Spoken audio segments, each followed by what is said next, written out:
Você lembra? Que era amiga dela, acabou de lembrar. Well, no,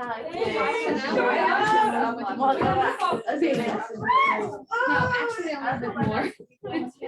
Sorry, I guess I thought you were away. I was really upset.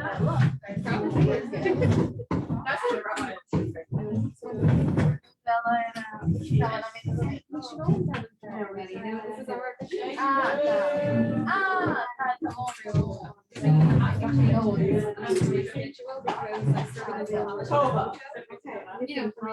Any secret is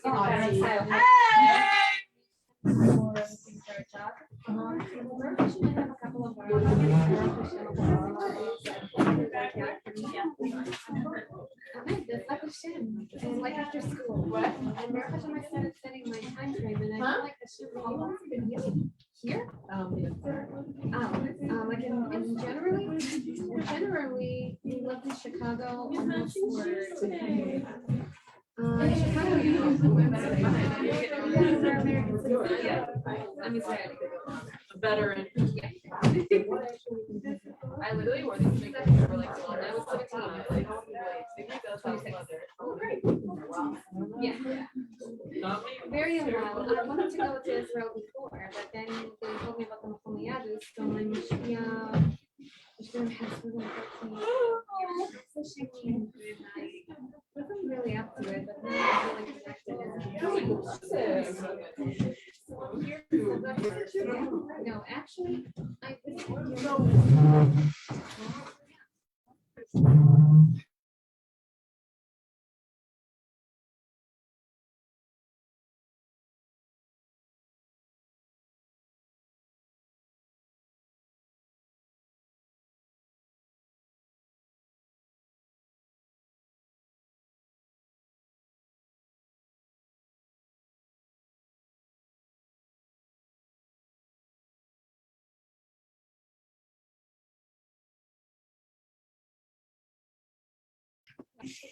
And go.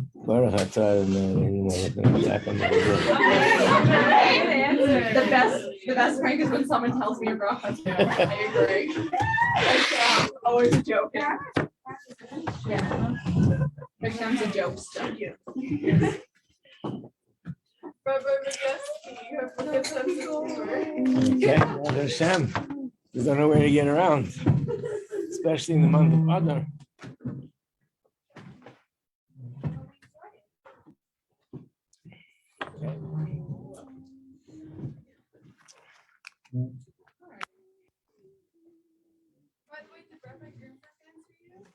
No. So you have to give me a satisfactory. So was he saying this classes, Joe? So we left off. We went through the 8 points. These are the 8 points that we said, generally speaking, what is the Chassidic way of life? That there's an emphasis on these 8 things: davening and song and simcha, Chassidus, Rebbe, and so on. So now the question is, why? What is the thread that goes through all these 8 things? In other words, it's not that the Baal Shem Tov came along and he introduced 8 different ideas, one related to davening, and one related to Torah study, and one related to how we interact with other people. But it makes much more sense, and it's understood that the Baal Shem Tov introduced something, a central point, and that's the thread that goes through all these 8 things. That because he introduced something specific, that's why there's an emphasis on these 8 things. That's one thing we're going to explain. And the second thing we're going to explain is that if these things are so important for whatever reason, why now? Why wasn't the emphasis on these 8 things hundreds and hundreds of years before? Why now? So, as I said, it will hear different answers from different people, I'm sure if you ask someone what is Chassidus, what is the essence of Chassidus, you'll never probably get exactly the same answer because everybody sees it from a different angle. So what I'm telling you now is also from a specific angle, but of course it's all based on what it says in the Sichas or Maimarim from the different Rabbeim. So there was a Chassidic Rebbe. I think it's not 100% clear, but I think it was the Rebbe whose name was Reb Pinchas Karitzer. Karitz is the name of a city, and his name was Reb Pinchas. I think he was the one that gave this mashal. The analogy. In other words, he wanted to explain what was the Baal Shem Tov and Chassidus, what is it all about in a nutshell. So he said the following, that when a person, God forbid, faints, one of the methods that could be used to wake them up is when you call them by their name. Calling the person by their name somehow wakes them up back to consciousness. So in the times of the Baal Shem Tov, the Jewish people as a whole were, figuratively speaking, metaphorically speaking, in a state of his alphas, that's the Hebrew word for faint, unconscious. So Hashem called us by our name. The name of the Jewish people is Yisrael. By sending down to this world the soul of Rabbi Yisrael, Baal Shem Tov, it was as if Hashem is calling us by our name to wake us up. And that's how we describe what the Baal Shem Tov and Chassidus is all about. So now, the commentary on this analogy. So the commentary is as follows.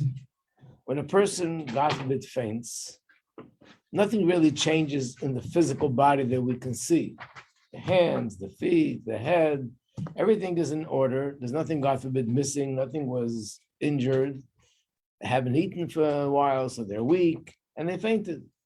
So when a person faints, what does happen is that the neshama, again, based on the Torah belief that a person's life comes from the neshama, not just the blood, and it's all explained biologically, but there's a soul, and the soul gives life to the body. And all the things that we know in medicine, in science, in biology, these are all the mechanism, how Hashem does it. But the source of life comes from the soul, and the soul gives life to the body. When a person is, God forbid, unconscious, it means not that the soul left the body, that's when, unfortunately, a person passes away. When a person is unconscious, it means the soul is in the body, but it's in an unconscious state. So as a result of that, they're not functioning the way they normally function, but they're there. The soul is there and the person is alive. And after you give him oxygen, you use cold water, you call him by his name, he wakes back up to consciousness. The soul never really left the body completely. That would be the opposite of life. How is this analogy to our subject? That in a sense, in Yiddishkeit, when we talk about Jewish way of life, Torah way of life, there's also a body and a soul. What is the body and what is the soul? So the body, these are the technical aspects of our way of life. In other words, the observance of mitzvahs, and those are the commandments of things that we should do, and the observance of things that we are not allowed to do. They constitute the body of Judaism. These are practical, technical things. Put up a mezuzah, eat matzah on Passover, hear the shofar on Rosh Hashanah, make kiddush on Shabbos. Those are the do's. And then there are the don'ts. Do not violate Shabbos, do not work on Shabbos, do not eat food that's not kosher, do not eat on Yom Kippur, do not eat chametz on Pesach. All these practical, technical things, the do's or the don'ts, are sort of the body of Judaism, the physical, technical aspect of Judaism. In fact, that's the way it's described, that there are altogether 613 commandments, but 248 are the positive commandments, and they correspond to the 248 organs in the body. the 365 negative commandments, which are the don'ts, they correspond to the veins in the body. Again, if this is consistent with science or not, I doubt if there's any real disagreement. It might be just a question of how to categorize things, how to classify things, but there's no argument in the facts. It's just what is considered an organ, maybe. That might be the question. But according to Torah, the commandments that are positive, they're like the organs of the body, and the commandments that are the don'ts, they're like the veins in the body. So here again, what we're saying is that the practical part, this is the body of Judaism. What is the soul of Judaism? What is it that pumps life into this way of life? Simcha and Chassidus. Simcha and Chassidus, that's part of it. But I would say, in a more general way, it's three things. And that is love for Hashem, fear and awe of Hashem, and faith in Hashem. That's the soul of Yiddishkeit, which means, in theory, a person could be observing the Torah and mitzvahs, observing the commandments, doing the do's and the don'ts. They don't necessarily feel any love for God. They don't necessarily feel a feeling of awe. Their faith might also be not so strong, but practically, it's not a contradiction to do what needs to be done and not to do what you're not allowed to do. So that means they would have the body of Judaism without the soul. You can also have another person that's very spiritual, and that person says that I love God with all my heart and all my soul. And the more I think of his greatness, I feel absolute awe for his greatness. And I have faith in him, but I just don't believe in doing these rituals, technical things. Big deal if I wash my right hand, my left hand, my right foot, and my left foot. It makes no difference. That's not what it's all about. It's all about understanding and feeling, and that's my connection. So this person might have the soul, but he doesn't have the body. So body without a soul is not the way to go. And a soul without a body is also not the way to go. The healthy person is soul and body functioning together, and the soul is conscious. The body is conscious of the soul. So basically, every Jew has both, which means there are the practical things that we do, and we all try to develop some sense of love for Hashem, feeling that I don't just do things technically, but there's also more of a bond with Hashem in my observance of Torah mitzvahs. I'm serving Him, I'm connecting to Him, and so on. So,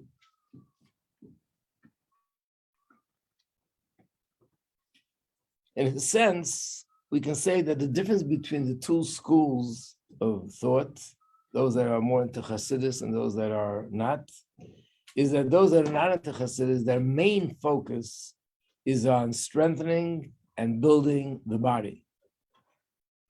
And those that are into Chassidus, Chassidus is there mainly to strengthen, develop, and cultivate the soul of Judaism.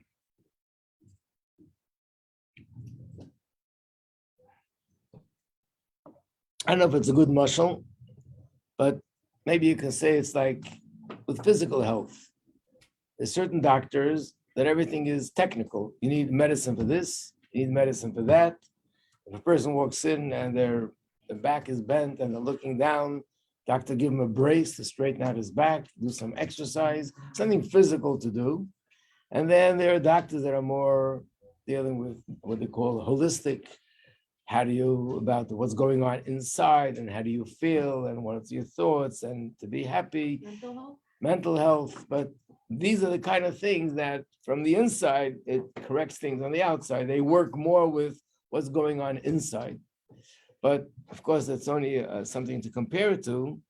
Generally speaking, we're talking about, this is what it means when this person said that the Jewish people were like, as if they fainted.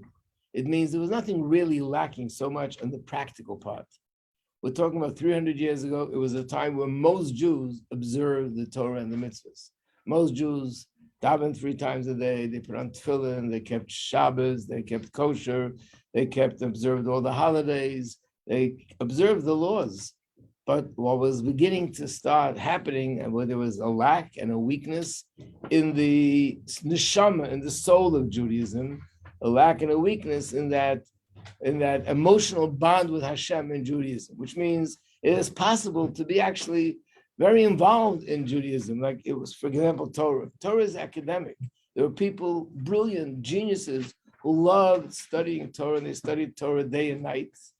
And it was the most amazing academic, sort of intellectual, pleasurable experience. But it didn't have in it so much the emphasis on I'm building a bond with Hashem. It was more about the pleasure of logic, the pleasure of intellect, the pleasure of learning, studying, and understanding deep concepts. And that's a possibility. And the same with the mitzvahs. It's possible to do mitzvahs because you understand the beauty of Shabbos, the beauty of family purity, how it enhances your life, the beauty of many of the mitzvahs that are between man and fellow man, ethical, moral conduct and behavior. But it's not about me bonding with Hashem. Not that, God forbid, someone denies that, it's just not the emphasis. So Chassidus sort of was brought in to bring in a whole new level of emphasis on this, to develop a deeper bond, a deeper emotional bond with Hashem by having more love for Hashem, fear and awe of Hashem, and emun in Hashem. And if we go through the different things that we spoke about, the different 8 things on that list, we'll see they're all designed more for the emotional part rather than for the practical part.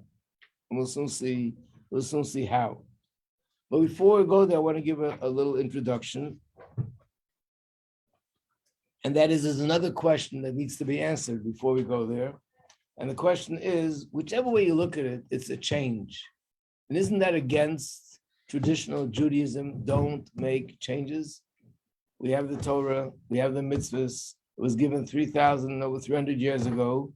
And that's the difference between orthodoxy and those who adhere to the Torah strictly, and movements like reform movement or conservative movement or reconstructionists or other movements which believe in changing things in Torah.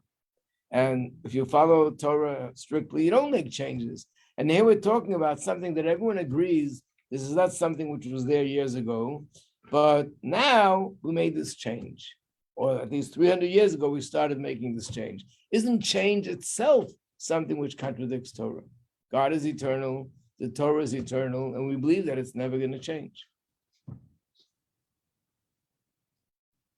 It's like Ruach Nefesh. What? It's like Ruach Nefesh, like in, Explain that. like if there's a situation where like Judaism is almost like at risk, and to like kind of save it and save people from like.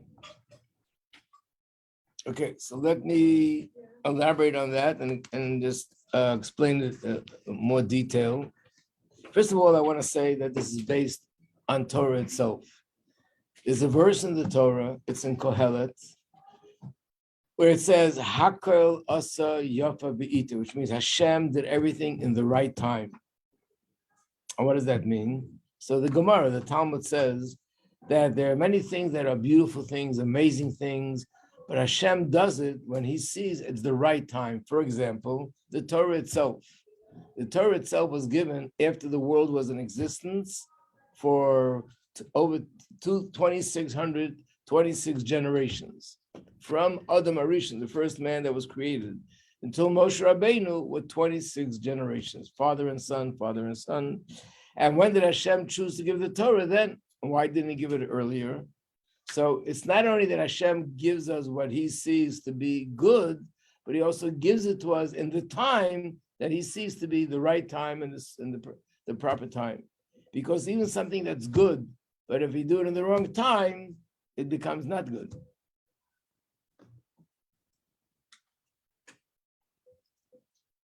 So we find that even within Judaism, whoever makes a statement says that Judaism doesn't believe in any change, Torah doesn't believe in any change, there couldn't be anything further from the truth. Because according to halacha, and in the Torah, there's so many things that have been changed. For example, the oral Torah. Everyone knows, you learn a little bit of history, you know that the oral Torah was called the oral Torah because you weren't allowed to write it down on paper. When did it change? It changed approximately 17 and a half or 1800 years ago when the exile began and people were not the way it used to be all together and in a more peaceful situation. There was tremendous amount of pressure and stress and exile. And as a result of that, people began forgetting the Torah that they studied. And that's when the rabbis saw to it that we have to start writing things down because otherwise the Torah will be forgotten. And when they did that, they also did it based on a verse in the Torah. But that's changed. What was the verse in the Torah? It's a pasuk in Tehillim, Eis lasis Hashem heferet tosecha. I have to look it up to see exactly where it is. But I think it's in chapter 119. But it means there comes a time we have to change things in Torah. That's exactly what it means. You have to change things in Torah. Right, but I want to explain what that means. Okay. Yeah. So another example is we're approaching the Yontif of Purim. When did Purim start? Purim began 1,000 years after the Torah was given. That's when there was an incident where there was a Haman in Persia and there was a miracle, they made Purim. And when did Hanukkah start? Hanukkah started about 200 years before Purim. 200 years after Purim. So also, it's not from all the way back. And then there's so many laws in the Torah. Washing our hands before bread. That was established by the court of rabbis in the times of King Solomon, Shlomo HaMelech. There were other laws that were established by King David HaMelech. The laws of Muktzah on Shabbos. That you're not allowed to handle money, not allowed to handle a pencil, a pen, or any item that's not allowed to be used on Shabbos. The law that you're not allowed to use it is from the start. But the law that you can't even handle it on Shabbos, that's something which was added later. Because it saw that people are just weaker than what they used to be. And if you allow one thing, it'll lead to another thing. The laws of Yichud, you probably learn about it in Jewish home, that men and women aren't allowed to be alone in a room, that no one else has access to, even though it makes a lot of common sense. But there was a time where it didn't exist. It only began in the times of King David. He's the one, and his court of rabbis instituted that. So Judaism is full of change. In fact, everyone sitting in this room is one big change. Who knows the history of Jewish seminaries for women? Torah seminary for women. When did it start? How many thousand years ago? Like 100. Right. A little bit over 100 years ago. There was no such thing as a yeshiva for women. Not just seminary, not elementary, not high school, and not seminary. The women, their Torah study came through tradition. The mother taught the daughters. The grandmother was there. She also contributed. They taught them kashrus in the home. They taught them Shabbos. They taught them all the things they need to know, but there was no such thing as formal learning in a setting as the yeshiva. And there was a woman in Europe who saw that now there's a need for it. And the more details to go into why she saw there's a need for it. Of course, she consulted with the rabbis. And initially, there were a lot of people that thought that it's not a good thing. It's making change. And then they realized, no, it has to be. But still, it's changed. So how do you explain it? What was her name? Her name, Sarah Schneer. A lot of schools that are on her name of her, Bes Yaakov. Her first school is called Beit Yaakov. What country? Poland, I think. Okay. The previous Rebbe in 1933 established a group of women that would start studying Chassidus. It was so revolutionary, never done before. So the answer is like this. The answer is they're not changing Torah. In the Torah, when the Torah gives a certain halacha, there are a lot of details about the conditions and what it is all connected to. And what really changes is not the Torah changes, the circumstances change. And when circumstances change, then the halacha is applied differently. So like the example that Chava gave, if a person is told by a doctor, you're not allowed to fast on Yom Kippur, your life is going to be in danger if you fast. So according to Torah, not only he doesn't have to fast, he's not allowed to fast. Does that mean the Torah was changed for this person? because he's no. This is part of Torah. This itself is initially in the Torah that every Jew should fast on Yom Kippur, providing that's not going to do any damage to his health. But if it does damage to his health, he shouldn't fast. He's not allowed to fast. So then what happened here was that circumstances changed. Here's a person who fasted for 60 years of his life. What changed? Circumstances changed. So the halacha applies to him differently. And that's with all the changes that we know about. That most of the changes are, like we said, people started forgetting Torah. So when you know the source, you realize that Torah was a certain way because there was no need for people to have it written down on paper. Once the circumstances change, then the application of that halacha is different. But the application of that halacha is incorporated in the Torah itself. We're not taking it from the outside and saying, well, common sense says you should change it. There has to be a source in Torah itself that under these circumstances, there's a change.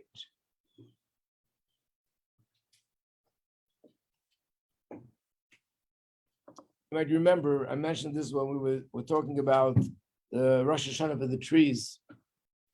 And there's a point that's brought out about the trees that, in one hand, there are two opposite things happening at the same time.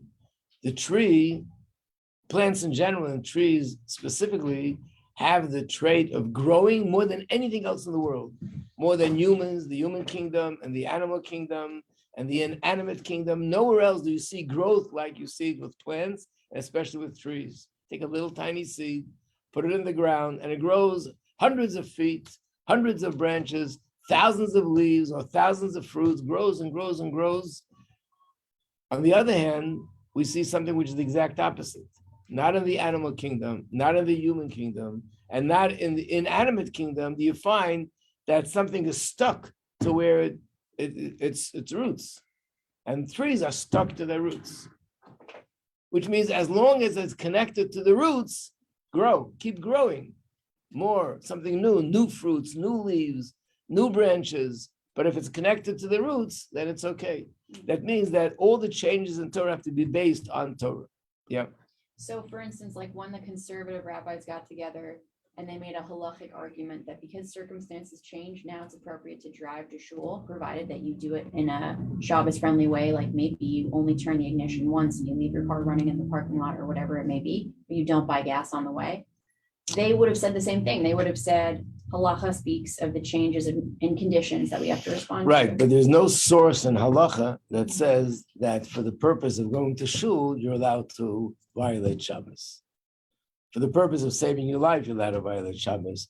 For the purpose of helping someone who's suffering pain, sometimes you could violate certain things on Shabbos, but there's no source. What they said was, listen, we're living in a time now that a lot of people are drifting away from Judaism, and if we're just going to let them drift away, we're going to lose so many young people. So therefore, we have to make changes in the Torah. Is there a source in Torah that says that under these circumstances, these changes are applicable? The answer is no. Now, there's also a way of understanding it. I think I mentioned this also in one of the Pirkei Avos classes, that one time at a meeting, one of the rabbis who was arguing about this idea of making changes because the young generation, we're going to lose them, he gave an analogy. You might remember if I tell you the analogy. He said that when you're drinking water, you're very careful to make sure that the water you drink is pure. There's no dirt in there. There's no infection in there. There's nothing there that's going to harm you. It's clean water. But if there's a fire, you have to extinguish the fire, you go and examine the water. Let me see if it's clean or not. If there's a fire, you grab all the water you can and you pour it on the fire. And he concluded right now there's a fire of assimilation amongst the Jewish people, with Jewish men and women are just drifting away. So let's not be so particular about halacha. Just whatever you can do is good. So the previous Rebbe responded, it's a very good mashal, but then just take it a little bit further. There's a fire, any bucket with liquid you find, just pour it on the fire. And what if it's kerosene? If it's kerosene, not only it doesn't extinguish the fire, it'll actually make the fire bigger. So compromise, changing halacha, is not something that's going to attract more people to Judaism. On the contrary, that's something which is going to encourage people to move away from Judaism, because what you're basically saying is, oh, we could make adjustments. You make your adjustments, Dad, and I'll make my adjustments. So the point is that Torah is something which is emes. Emes doesn't change, but the changes that are there are not real changes because it's part of the initial halacha that under these circumstances there are changes. So in each area, if you really want to research, you'd say, okay, so where's the source for this? On what basis did they do that? How do they know to do this? And how do they know to do that? But it was upon every single rabbi to find the source to do it. But when you make a change that's not based on Torah, that's a true change, and that's something which is not acceptable. So the same thing with Chassidus. We didn't really change anything in Torah. What was changed was a new level of emphasis on prayer or other things, which, like I showed you the other day, everything is in the Torah, except there wasn't so much emphasis, wasn't so far spread. So then you look to see, is this something that's going to strengthen Judaism? And is it based on a source in Torah that under certain circumstances is okay or not? So therefore, all these things were considered positive because ultimately, these are things that are based on Torah, that it's permissible. And under these circumstances, they felt not only it's permissible, it's actually necessary in order to enhance our connection to Hashem and to Torah mitzvahs. The only things that were changed were things that were meant to enhance Judaism, not to just make it easier. Right, but even these changes had to be based on the fact that it's a change in circumstances, not a change in the essence of the halacha. They had to show a source that under such circumstances you're allowed to make a change. So therefore, it's not a real change. Or also like in the example of like girls studying in like the yeshiva, it wasn't that it was never allowed, it was just that it didn't happen because back then, like girls in general didn't study. Exactly. Once, I mean, that was part of it, that girls are going to school. First of all, school in general wasn't something for everybody. It was only the elite who went to school. The elite, the rich, the average Tom, Dick, and Harry didn't even go to school. They had public schools and all that. Also, how long ago? Maybe 150 years ago. So once everyone's going to school, women are going to school, they're getting educated, and they're asking questions, and they're studying. And this Jewish girl has no knowledge of what she's doing. She's not educated intellectually. It's very easy for her to, and because of that, she'll lose her connection. And she'll go to another direction where she wants real education. On the other hand, years ago, there was no need. And on the contrary, they saw that if women would do that, it would detract from what they're supposed to be doing, which was their avodah to serve Hashem, which is something which is, it's a broader subject, that this would have caused them to move away from their responsibility in Judaism. So the very same thing that then made them weaker now makes them stronger. So now we're going to go back to all 8 things, and we're going to see that each and every one of them is in a sense designed for this purpose, to strengthen the soul of Judaism, the emotional bond with Hashem, and that's why they were chosen to be the aspects of Judaism to emphasize now. We still have to explain, but why now? Why 300 years ago? Why not 5, 6, 7, 800 years ago? To be continued. Okay.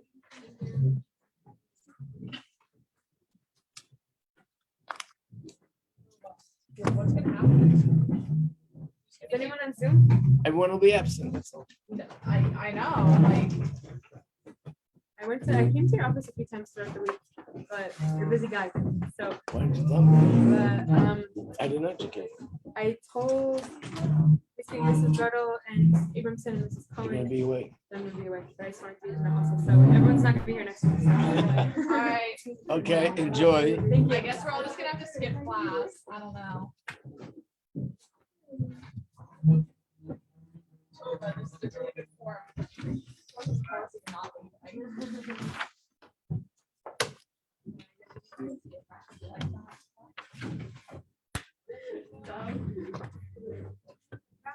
The text is so confusing. What?